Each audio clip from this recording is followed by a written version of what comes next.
En este vídeo os voy a enseñar un ejercicio que pocas personas explican, ya que no es un ejercicio de doma, más bien sirve para varios problemas que los caballos puedan tener durante la monta.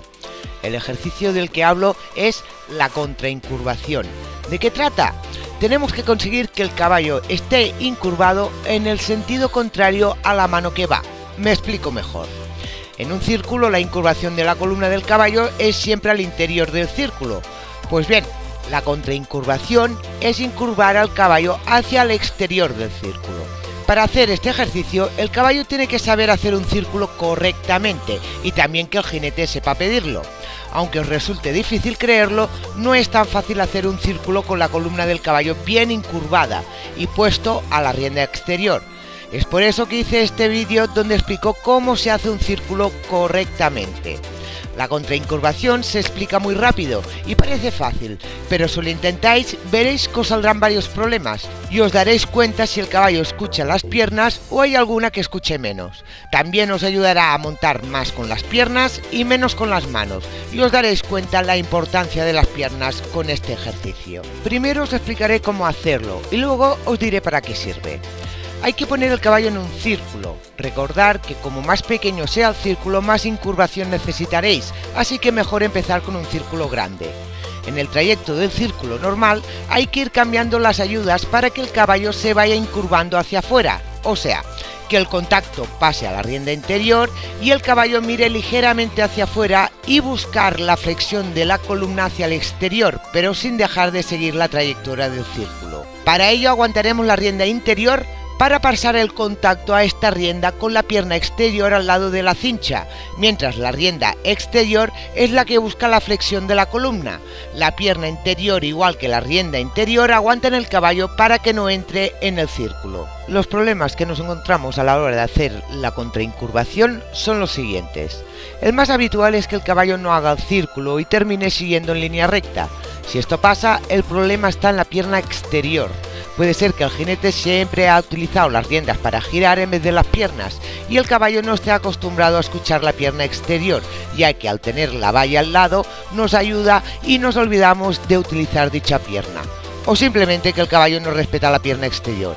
Es por eso que no podemos seguir en el círculo, ya que la pierna exterior es la que marca la trayectoria de este. Así que, si os pasa esto, este ejercicio va muy bien para que el caballo se acostumbre a escuchar la pierna exterior y también va de fábula para que el jinete empiece a utilizar dicha pierna.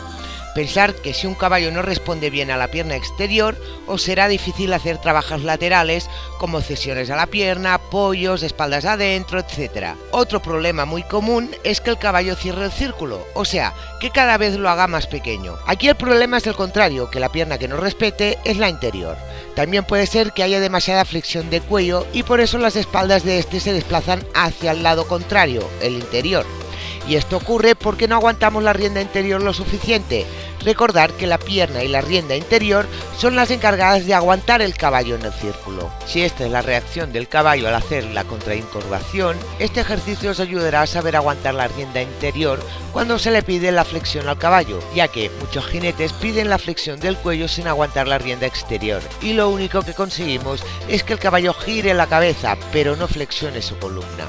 La contraincurvación, al ser un ejercicio totalmente opuesto a lo que solemos pedir, si el caballo no respeta bien nuestras ayudas nos daremos cuenta porque no obtendremos el ejercicio correctamente. Digamos que es un ejercicio donde nos podemos dar cuenta de verdad de nuestros errores a la hora de montar, o si el caballo no escucha alguna de nuestras ayudas. Si logramos hacer este ejercicio correctamente, quiere decir que tenemos el caballo entre las dos riendas y las dos piernas. Eso se suele decir cuando el caballo reacciona correctamente a todas nuestras ayudas. Ahora vamos con los problemas que se pueden solucionar con este ejercicio. Pero antes os quiero informar que hay vídeos exclusivos solo para miembros del canal. Si queréis acceder a ellos y apoyar mi trabajo, solo tenéis que clicar en el botón de uniros. O también podéis hacer una donación clicando un super gracias o en el link que os dejaré en los comentarios. Dicho esto, prosigamos. Caballos que se agarran mucho a una rienda. Eso quiere decir que pesan mucho de una rienda y no hay manera de que cedan en ese lado. Si ponemos el caballo en círculos donde la rienda que se suele agarrar quede en el exterior del círculo, haciendo la contraincurvación lograremos que el caballo suelte dicha rienda, y cuando notamos que deja de agarrarse y cede, poco a poco lo volvemos a poner con la incurvación correcta, aumentando la presión de la pierna interior. Repetir esta acción cada vez que vuelva a agarrarse. Algunas veces sucede que no respetan por igual nuestras piernas, sobre todo cuando va a la mano, que le es más difícil para el caballo. Contraincurvar el caballo va muy bien para comunicar a este que dicha pierna tiene que escucharla. En algunos casos, cuando el caballo no sale al galope a la mano correcta, si es por culpa de su equilibrio natural, contraincurvar es una solución, ya que cambias este equilibrio. Lo explico en este vídeo que os dejaré en los comentarios. A un caballo se le puede contraincurvar a los 3 aires, pero para los menos expertos siempre es mejor empezar al paso e ir subiendo de aire. Probar este ejercicio y dejarme en los comentarios si os ha sido fácil o difícil, ya que esto es la diferencia entre tener un caballo atento a las ayudas o no, y sobre todo un jinete que sepa aplicarlas bien. ¡Hasta la próxima, caballistas!